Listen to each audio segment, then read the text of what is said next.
Emmanuel Pepis of UNOPrivateers.com with women's head basketball coach Keeshawn Davenport. And coach, just talking about the first couple of games, and this past Saturday, you're in it against Jacksonville State, able to get some of what you want defensively as well, but just that 6-minute stretch in the second half where the game kind of got away.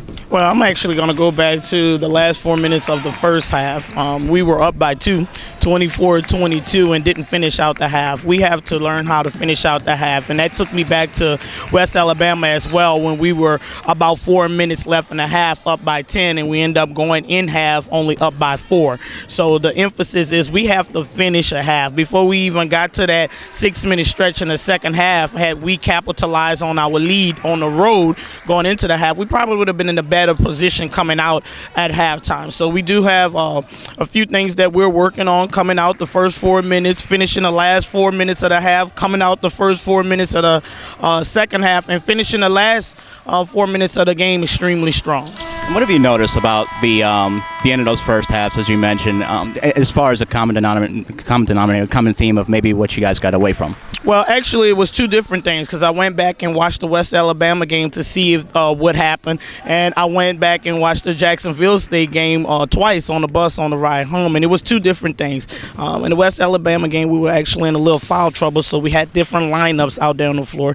Not the greatest chemistry in the world. Here at the end of Jacksonville State halftime, it's just that we didn't put the ball in the basket, and then we gave up some transition points. So it was two different factors to why we didn't hold on to the lead, but all of those factors are correctable, and we've been working on them in practice. And you subbed out a lot for Jacksonville State and just got different lineups and different rotations.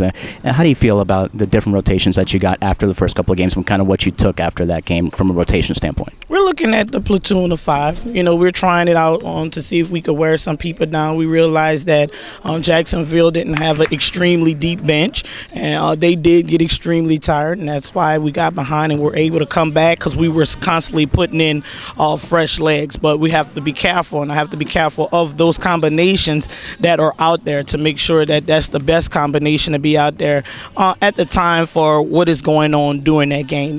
For instance, we started off with Jacksonville pressing much more. We put in another press specifically for that game and did a good job. And there are certain groups that can press in one press better than the other. So it's depending on what's needed at the time for what group is going to be out there. But it's encouraged, and it's allowed these young ladies to compete more in practice because they understand that there's a great possibility that they're going to get out there on the floor and play. Some pluses to take from that game, though, and the fact that you guys were able to control the boards for a couple of really good stretches and win the overall battle on the glass as well. Yeah, we're trying to win the little battles, as you just mentioned, and rebounding was one of those that we wanted to win, but turnovers is one that we have to get under control, and free throws. As we know, the free throws were the Achilles heel against West Alabama, and I felt like for Jacksonville State, we did not get enough. That was the plan, to get the post presence going on the inside and our penetration game going so we can get to the line, and we only shot 7 free throws the whole game. So there are aspects of the game that we're focusing on, and we believe that if we take care of them, they're going to result to big results. We need more assists, less turnovers. We need to get to the free throw line more and make those free throw shots. And then we have to put the shots that we're getting, we got to put them in the basket. We got 63 possessions versus Jacksonville, and we only scored 21 baskets out of those 63 possessions. So it's not that we're not getting the shots, it's that we have to make the shots.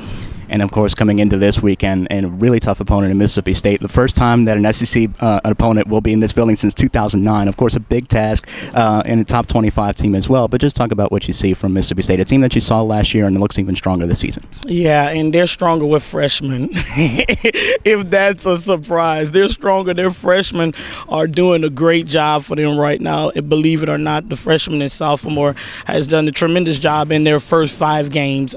They did just win the preseason WNIT, and they won on last night versus ULM, so they're coming in here 5-0. But all 5 of those games have been in Starkville. So what I've been telling my girls is that they're not road tested yet, and anything can happen when a team leaves home and go on the road. So we're not so much focusing on Mississippi State, but we're focusing on those things that we have been doing well, those things that we need to continue to do well, and those things that we need to correct. We understand that there's a good team.